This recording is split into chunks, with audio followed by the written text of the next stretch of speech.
Hello everyone, welcome to environment IAS. दोस्तों, हमने एक नई फ्लैगशिप सीरीज जो है स्टार्ट की है। इसका नाम है ईवीएस डेली, जिसमें इन्वायरमेंटल साइंस को डेली हम कवर करेंगे। तो 22 मई है आज। 22 मई को हिंदू और इंडियन एक्सप्रेस के इंपॉर्टेंट आर्टिकल हम कवर कर रहे हैं, और कल के आर्टिकल यानी 21 मई के आर्टिकल ये रहेंगे। तो एक दिन जो है पुराने आर्टिकल हम कवर करेंगे।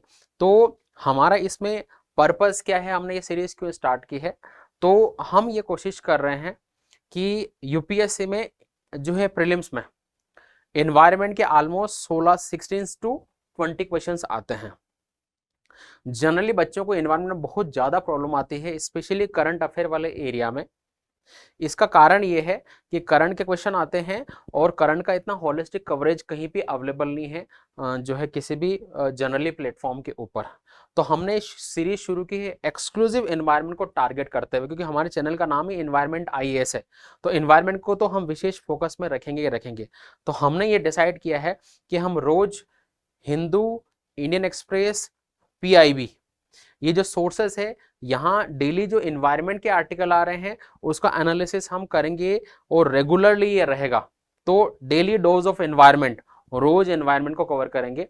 तो आज हम कवर कर रहे हैं दो आर्टिकल को जो हिंदू और इंडियन एक्सप्रेस में आए हैं।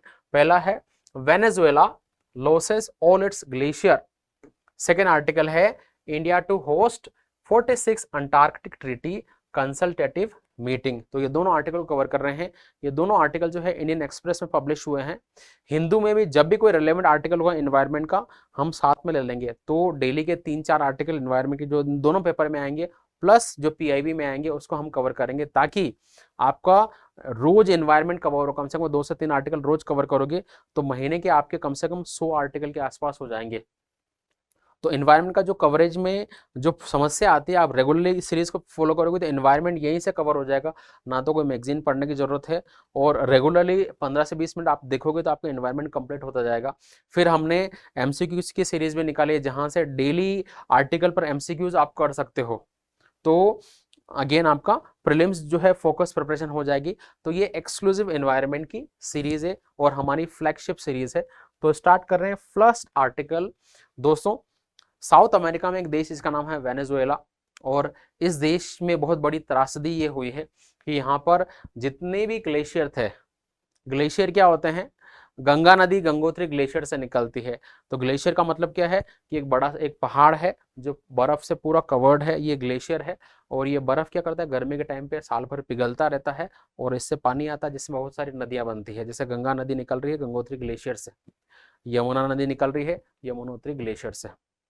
तो ग्लेशियर बहुत इंपॉर्टेंट है, क्योंकि वाटर फ्रेश वाटर का सोर्स है, पीने के पानी का साधन है ग्लेशियर। वेनेजुएला के साथ ये त्रासदी हुई है कि यहाँ के सारे ग्लेशियर पिघल गए हैं। अब इस देश में एक भी ग्लेशियर नहीं है।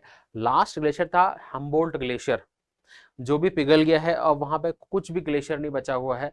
तो बहुत बड़ा खतरा है। ये वार्निंग है, ग्लोबल वार्मिंग की वजह से ऐसा हुआ है, अल नीनो की वजह से हुआ है। तो आप ये देखो ग्लोबल वार्मिंग कितने बड़े इंपैक्ट हमें देखने को मिल रहे हैं। तो न्यूज क्या है, Venezuela loses its last glacier at it shrink down to an ice field, scientist reclassify Humboldt glacier also known as La Corona after it melted faster than expected. तो जो है वेनेजुएला का लास्ट ग्लेशियर, जिसका नाम था Humboldt glacier, जिसको ला corona भी कहा जाता है, वो अंतिम बचा हुआ था, वो भी पिघल गया है। अब क्या होगा, बहुत ज्यादा वाटर शॉर्टेज आएगी वेनेजुएला में। क्यों? नदियों में पानी ग्लेशियर से आता है जनरली, जो पेरेनियल रिवर साल भर जो जिनमें पानी रहता है वो ग्लेशियर में धीरे धीरे मेल्ट होता रहता है, रिवर में पानी आता रहता है। तो आप ये देखो, हिमालयन जो रिवर है भारत में, गंगा, गंगा रिवर सिस्टम, इसके अलावा जो है ब्रह्मपुत्र रिवर सिस्टम और इंडस रिवर सिस्टम, ये सारे नदियों में पानी कहाँ से, ग्लेशियर से आ रहा है। अब सपोज करो भारत के सारे ग्लेशियर पिघल जाए, तो हमारा पूरा भारत जो है प्यासा मर जाएगा। इरिगेशन के लिए हमें पानी नहीं मिलेगा, डैम के लिए पानी नहीं मिलेगा, तो पूरा देश जो है संकट में आ जाएगा। ऐसा ही प्रॉब्लम हो गया है इंडोनेशिया में। ग्लेशियर जो है लास्ट बचा ग्लेशियर भी मेल्ट हो गया है। तो ये साउथ अमेरिका का मैप है।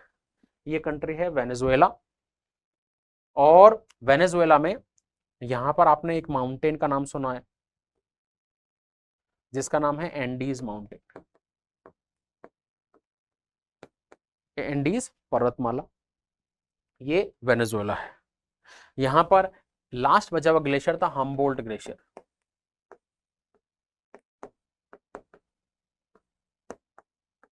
वो भी मेल्ट हो गया है। आप ये बोलोगे सर ऐसा अचानक क्या हुआ, तो इसके 3 कारण थे। पहला कारण था ग्लोबल वार्मिंग। ग्लोबल वार्मिंग क्या है हमने ऑलरेडी कवर किया था। ग्लोबल वार्मिंग का मतलब ये है कि इस हमारी धरती का जो एवरेज टेम्परेचर है, जो 15 डिग्री सेल्सियस के आसपास रहता है, वो बढ़ गया है, ऑलमोस्ट 1.5 डिग्री सेल्सियस बढ़ गया है। तो क्योंकि तापमान बढ़ गया है उसकी वजह से, और ये तापमान क्यों बढ़ा है, क्योंकि हमने बहुत सारी ग्रीन हाउस गैसेज जो है वायुमंडल में छोड़ी, उत्सर्जित की है, और उससे तापमान बढ़ गया है, उससे ग्लेशियर मेल्ट हो रहे हैं। तो ग्लोबल वार्मिंग एक रीजन है। दूसरा रीजन क्या है, एंडीज वार्मिंग। ये जो एंडीज पर्वत है ना, दुनिया की सबसे लंबी पर्वत श्रृंखला है, तो ये एंडीज वार्मिंग हो रही है। एंडीज वार्मिंग का मतलब ये है कि एंडीज पर्वत में जनरली जो है जो हवाएं चलती है वो थोड़ी सी गर्म हो गई है अब। तो सेकेंड रीजन है, first reason global warming, second है एंडीज वार्मिंग। तो गर्म हवाओं की वजह से भी जो है ये ग्लेशियर मेल्ट हो रहा है। थर्ड रीजन है El Nino.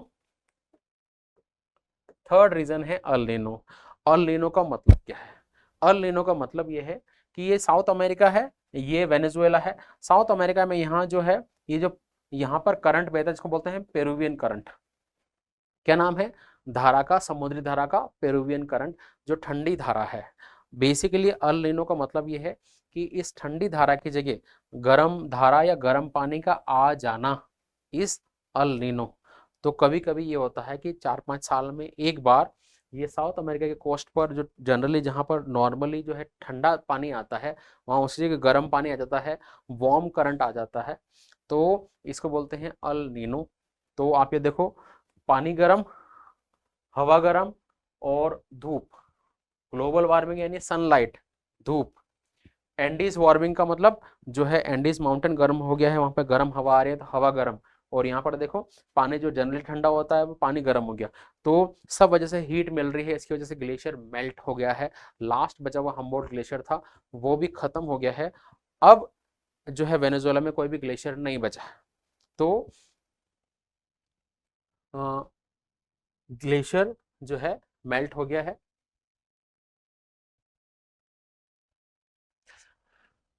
Going glacier gone, how Venezuela lost its last glacier. Venezuela has likely become the first country to lose all its glacier in modern history. The Humboldt Glacier, Venezuela's last remaining glacier, has melted. और ऐसा लग रहा था कि इसको time लगेगा melt होने में, लेकिन ये बहुत जल्दी जो है मेल्ट हो गया। कारण मैंने तीनों बता दिया आपको, ग्लोबल वार्मिंग, अल नीनो और एंडीज वार्मिंग। इन तीनों वजह से ऐसा हुआ है। तो ग्लोबल वार्मिंग, क्लाइमेट चेंज के असर जो है बहुत ज़्यादा है, और ये जो है पूरे ह्यूमैनिटी को इम्पैक्ट करेगा। ये बात थी वेनेजुएला की। क्या भारत के आसपास के एरिया में भी ऐसा कुछ हो रहा है? तो हमारे हिमालय के पीछे वाला जो एरिया है जहाँ ग्लेशियर है बहुत सारे, तो उनको बोलते हैं हम हिंदू कुश हिमालय। और हिंदू कुश हिमालय में बहुत सारे ग्लेशियर है, तो हमारे ग्लेशियर भी मेल्ट हो रहे हैं। Up to 80% of glacier volume could be lost this century without Amazon cut. Glacier in mountain range are melting at unprecedented rate. तो जो हमारा हिंदू कुश हिमालय में दिखाता हूं आपको, हिंदू कुश हिमालय, ये हिंदू कुश हिमालय है, ये पूरा का पूरा। तो यहाँ बहुत सारे ग्लेशियर है, भारत के सारे ग्लेशियर यहीं पे हैं। तो हो रहा है, यहाँ पे भी मेल्टिंग हो रही है। और ऐसे प्रेडिक्शन आए हैं कि 2100 तक, यानी इस सेंचुरी के एंड में भारत के 80% ग्लेशियर जो है मेल्ट हो जाएंगे। भारत के 80% ग्लेशियर मेल्ट हो जाएंगे। तो अगेन वेनेजुएला जैसी कंडीशन हमारे यहाँ भी आ सकती है। तो हमें क्या करना है, ग्लोबल वार्मिंग को कम करना है, क्लाइमेट चेंज जो हो रहा है उसको कम करना है, इस दिशा में हमें काम करना है। तो वर्ल्ड के जो है 2/3 ग्लेशियर जो है 2100 तो यानी इस सेंचुरी के एंड तक मेल्ट हो जाएंगे। तो वेरी अलार्मिंग। वेनेजुएला के इस ग्लेशियर का नाम याद रखना है, और इस न्यूज़ को मेंस आंसर राइटिंग में भी काम में लेना है, क्योंकि आप कह सकते हो ग्लोबल वार्मिंग का एक बहुत बड़ा एग्जाम्पल है, कंट्री के ग्लेशियर सारे पिघल गए हैं, तो इसको मेंस आंसर राइटिंग में काम में ले सकते हो। तो ये था हमारा फर्स्ट टॉपिक जो था last glacier of Venezuela melted. Second topic को हम ले रहे हैं, तो वो है बेसिकली जो है अंटार्कटिका के ऊपर। तो ये वर्ल्ड मैप है और यहाँ पर अंटार्कटिका है, और अंटार्कटिका की एक मीटिंग जो है वो भारत में हो रही है, कोच्चि केरल में, इसलिए इस टॉपिक को कवर कर रहे हैं। तो ये वर्ल्ड का मैप है, ये अंटार्कटिका है। आप जानते हैं कि दुनिया के बहुत सारे देश जो है अंटार्कटिका को एक्सप्लोर कर रहे हैं। तो ये अंटार्कटिका है, साउथ पोल में लोकेटेड, बहुत सारी बर्फ जमी हुई है। तो कंट्री जो बहुत सारे कंट्री जो है अंटार्कटिका को एक्सप्लोर करते हैं, यूनिक और साइंटिफिक एक्सप्लोरेशन यहाँ पर होता है। तो अंटार्कटिक ट्रीटी कंसल्टेटिव मीटिंग जो हो रही है 20 से 30 मई को कोच्चि इंडिया में होगी। Very important, Antarctic treaty consultative meeting, Antarctic treaty consultative meeting. तो हम ये देखेंगे ये अंटार्कटिक ट्रीटी क्या है, ये मीटिंग इंडिया में हो रही है, इसके मेन एजेंडास क्या क्या है। So let us explore.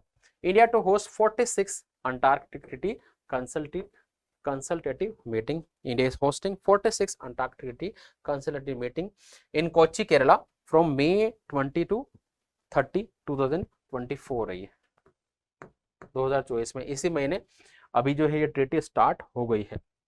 About Antarctic treaty, तो अंटार्कटिका क्या है? अंटार्कटिका क्या है? एक महाद्वीप है, बर्फ जमी हुई है सब तरफ, वहां पे कोई नहीं रहता, ठीक है। अब ये जो बर्फ जमी हुई है इसके नीचे बहुत सारे संसाधन है, अंटार्कटिका में इंसान नहीं रहते हैं। तो बेसिकली दुनिया के सारे देश जो है ऐसी जगह पे जाके उसको एक्सप्लोर करना चाहते हैं अलग अलग पर्पज से। तो अंटार्कटिका का सारे कंट्री जो है, दुनिया के सारे देश जो है अंटार्कटिका तरफ रश कर रहे हैं रिसर्च करने के लिए। वहाँ पे कंट्री की रिसर्च स्टेशन है, वहाँ जो क्लाइमेट चेंज को स्टडी कर रहे हैं, वहाँ बायोलॉजी को स्टडी कर रहे हैं, वहाँ के फ्लोरा और फौना को स्टडी कर रहे हैं। अब क्या हो रहा है, अंटार्कटिका के लिए सारे कंट्री में होड़ मची हुई है, क्योंकि अगर कंट्रियों में होड़ मची है और क्योंकि वहां पर किसी का अधिकार नहीं है, तो सारे कंट्री जा जाके एरिया पे अधिकार जमा लेंगे। कोई कंट्री है वहां पर मिसाइल टेस्टिंग करेगा, कोई हथियार की टेस्टिंग करने लग जाएगा, कोई वहां के क्लाइमेट चेंज को, वहां के क्लाइमेट को चेंज कर देगा, वहां के फ्लोरा और फोना को डिस्ट्रॉय कर देगा, वहां के एनवायरनमेंट को नुकसान पहुंचा देगा। तो संपूर्ण मानवता के लिए अंटार्कटिका का शांतिपूर्ण उपयोग, peaceful use of Antarctica for all humanity without compromising on environment and ecology of Antarctica is objective of treaty। इस ट्रीटी का उपयोग ये है कि अंटार्कटिका को एक्सप्लॉइट मत करो और शांतिपूर्ण तरीके से इसका उपयोग करो, और वहां के एरिया को कोई कब्जा मत करो, हथियाओ मत। सो अबाउट अंटार्कटिक ट्रीटी, 1959 में ये ट्रीटी साइन हुई, और ये ट्रीटी साइन हुई दुनिया के 12 देशों के बीच में, 12 कंट्रीज थे इसमें, 12 कंट्रीज थे इसमें। और प्रेजेंटली इस ट्रीटी को साइन किया है 56 कंट्रीज के मेंबर है। ऑब्जेक्टिव क्या है?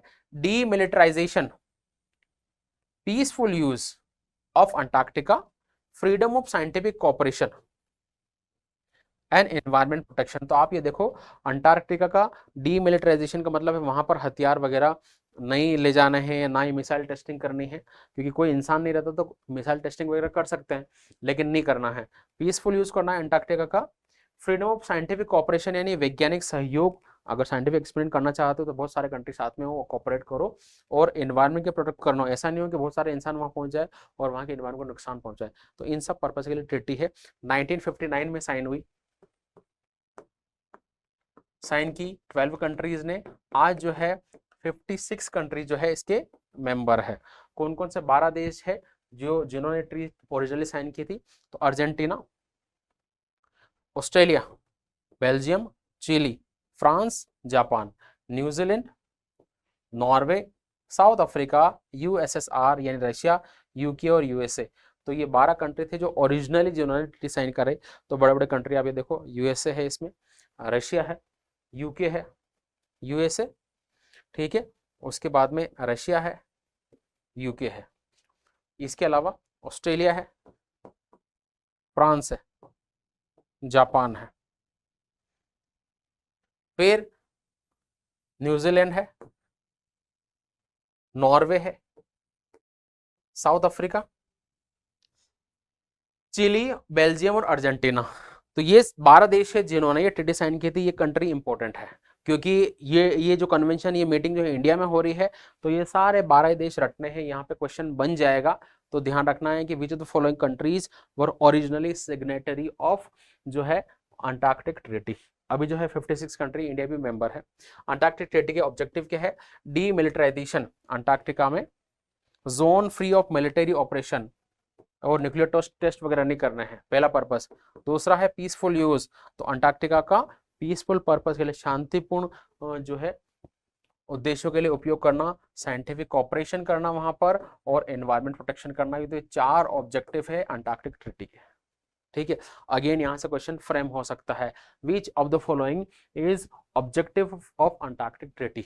तो demilitarisation, peaceful use, scientific cooperation, environment protection.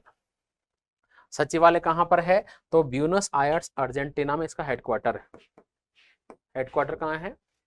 Buenos Aires Argentina में।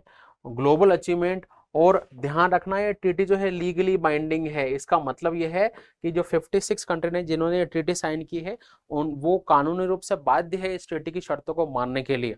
तो 59 में ट्रीटी साइन हुई, 12 देश से, इसमें अभी 56 कंट्री है, ये लीगली बाइंडिंग है। ठीक है, और हेडक्वार्टर जो है अर्जेंटीना में, ब्यूनस आयर्स में इसका। अंटार्कटिक सिस्टम किस तरीके से काम करता है? तो गवर्नेंस फ्रेमवर्क, गवर्नेंस फ्रेमवर्क का मतलब कि इतने सारे 56 मेंबर कंट्री है, वो कैसे काम करेंगे? तो to regulate relation among state in Antarctica for peaceful purpose, international cooperation in countries के बीच में, और ये लीगली बाइंडिंग है। तो जो अंटार्कटिक ट्रीटी सिस्टम है वो 56 मेंबर कंट्रीज के बीच में कोऑपरेशन कैसे करना है, उनको गवर्न कैसे करना है, ट्रीटी लीगली बाइंडिंग है। और इंटरनेशनल कोऑपरेशन कैसे होगा ट्रीटी के मुख्य उद्देश्यों के लिए। मेजर अग्रीमेंट कौन कौन से इस ट्रीटी में? तो पहला अग्रीमेंट है अंटार्कटिक ट्रीटी वाला, जो मेन ट्रीटी जो 59 की, इसके 4 पर्पस हमने देख लिए। दूसरा सील कन्वेंशन, तो सील जो है एक पोलर रीजन में मिलने वाला एक स्पीसीज है, तो बेसिकली उसकी पॉपुलेशन को बहुत नुकसान पहुंच रहा है, तो उसके लिए कन्वेंशन 72 में बना, उसके कंजर्वेशन के लिए। फिर मेराइन लिविंग रिसोर्सेस, यानी कि जो जब आइस मेल्ट हो जाती है या अंटार्कटिका में कौन कौन से जीवित जो भी प्राणी हैं, जो भी जीव है, उनके लिए, उनके कंजर्वेशन के लिए। और एनवायरमेंटल प्रोटोकॉल 91। तो अगेन ये चारों इंपॉर्टेंट है, वेरी इंपॉर्टेंट, क्योंकि यहां से भी क्वेश्चन फ्रेम हो सकता है कि मेजर अग्रीमेंट कौन कौन से हैं। तो एक अग्रीमेंट है ट्रीटी जो मेन 59 वाला, सील के कंजर्वेशन के लिए 72 में seal convention. Marine resources, marine living resources का कन्वेंशन है 80 वाला, और 91 में एनवायरमेंट प्रोटेक्शन का कन्वेंशन है। तो 4 है। ठीक है, ट्रीटी 59 की सील के लिए, मेराइन रिसोर्सेस के लिए और एनवायरमेंट प्रोटेक्शन के लिए 4 अग्रीमेंट है। जो प्रोटोकॉल है वो 91 में साइन हुआ था एनवायरमेंट प्रोटेक्शन का। ठीक है, कमर्शियल माइनिंग वगैरह बैन है यहाँ पर। इंडिया ने क्या क्या कर रखा है अंटार्कटिका में? तो हमारे रिसर्च स्टेशन है, सारे जो 56 मेंबर कंट्री है उन्होंने रिसर्च स्टेशन बना रखे हैं, भारत ने बना रखे हैं। देखो, दक्षिण गंगोत्री हमारा पहला रिसर्च स्टेशन था अंटार्कटिका में 84 में, बाद में इसको डीकमीशन कर दिया, इसको बंद कर दिया, क्योंकि वहां पे बर्फ वगैरह जम जाती है, तो पूरा स्टेशन खत्म हो जाता है एक तरीके से। तो सबसे पहला था हमारा दक्षिण गंगोत्री। उसके बाद में हमने बनाया मैत्री, जो 89 में बिल्ड हुआ। ठीक है, जो शेरमाचल ओशियल ओएसिस में लोकेटेड है। और अभी लेटेस्ट हमारा रिसर्च स्टेशन है जिसका नाम है Bharati, India latest research station facility operations 2012, और मैत्री से 3000 किलोमीटर दूर है, तो बहुत बड़ा अंटार्कटिका है। तो हमारे अभी ऑपरेशनल 2 रिसर्च स्टेशन, एक का नाम है मैत्री, दूसरा नाम भारती। पहला था दक्षिण गंगोत्री जो 84 का था, अब वो डिकमीशन हो गया है। उसके बाद आया हमारा मैत्री और भारती। मैत्री आया 89 में, भारती आया 2012 में। मैत्री और भारती जो है दोनों अभी ऑपरेशनल है। तो ये हमारे रिसर्च स्टेशन है। हम क्या बेसिकली क्या करते हैं, वहाँ पोस्ट ऑफिस वगैरह भी खोलते हैं। पोस्ट ऑफिस का मतलब ये नहीं है कि वहाँ पे कोई डाक भेजनी है, एक सिंबॉलिक एक गेस्चर है एक तरीके का, कि वहाँ पोस्ट ऑफिस खोला। इसका मतलब ये जो है इंडिया वाला एरिया है, यहाँ पर इंडियंस आएंगे, वो रिसर्च करेंगे, इसलिए खोलते हैं। तो बहुत सारे पोस्ट ऑफिस खोले हैं हमने। इंडिया पोस्ट ऑफिस अंटार्कटिका, तो पहला 84 में दक्षिण गंगोत्री में हमने पोस्ट ऑफिस खोला। ठीक है, फिर उसके बाद में मैत्री और भारती में। तो हमारी स्ट्रेटेजिक प्रेजेंस है, हम बेसिकली वहाँ पे रिसर्च करना चाहते हैं, इसलिए हमने ये पोस्ट ऑफिस वगैरह वहाँ पे खोले। इंडिया का अंटार्कटिक प्रोग्राम जो है वो 84 में स्टार्ट हुआ। हमारे पास सागर निधि जो है एक आइस क्लास रिसर्च वीजल है जिसका नाम है सागर निधि, बर्फ को तोड़ने वाला, ठीक है, बर्फ में आगे बढ़ने वाला, उसका नाम है सागर निधि। और इस सारे प्रोग्राम को कोऑर्डिनेट करता है National Centre for Polar and ocean research. इसका नाम याद रखना, हमारे अंटार्कटिक प्रोग्राम को कंट्रोल करता है National Centre for Polar and ocean research. ये क्या है बेसिकली, तो national Centre for Polar and ocean research क्या है, मिनिस्ट्री ऑफ अर्थ साइंस के अंडर 98 में बना हुआ एक ऑर्गेनाइजेशन है जो गोवा में लोकेटेड है, और इंडिया के अंटार्कटिक रिसर्च मिशन को और वीजल को कंट्रोल करता है। ये याद रखना, क्या नाम है, National Centre for Polar and Oceanic Research, Goa में located, Ministry of Earth Science में काम करता है, 98 में बना, और हमारे अंटार्कटिक मिशन को जो है ये कंट्रोल करता है। इंडिया अंटार्कटिक एक्ट बनाया है भारत सरकार ने, अगेन वेरी इंपॉर्टेंट। तो जो काम की सारी चीजें मैंने एक साथ कंपाइल की है। इंडिया अंटार्कटिक एक्ट 2022 में, India recently enacted Antarctic act. इस एक्ट में क्या है कि हम किस तरीके से अंटार्कटिका को एक्सप्लोर करेंगे, हमारे रिसर्च स्टेशन कैसे काम करेंगे, रिसर्च वीजल कैसे काम करेगी, वो सारे इस एक्ट में है। और ट्रीटी को कैसे फॉलो करना है, ये सारी बातें इस पूरे एक्ट में है। अंटार्कटिक एरिया जो है वो 60 degree, the Antarctic treaty covers the area south of 60 degree latitude. तो अगर वर्ल्ड में बात करूं तो ये 60 डिग्री के आसपास का लेटीट्यूड है ये वाला, इसके नीचे वाला जो एरिया है वो ट्रीटी के अंडर में आता है। तो ये था हमारा कोच्चि में होने वाली जो है अंटार्कटिक जो है कंसल्टेटिव मीटिंग, ठीक है, इसको हमने कवर किया है। तो एनवायरनमेंट के दोनों इंपॉर्टेंट टॉपिक को हमने कवर किया है। ऐसे ही रेगुलरली हम एनवायरनमेंट को कवर करेंगे। प्लीज शेयर, सब्सक्राइब और हमें एनकरेज करें। Thank you very much.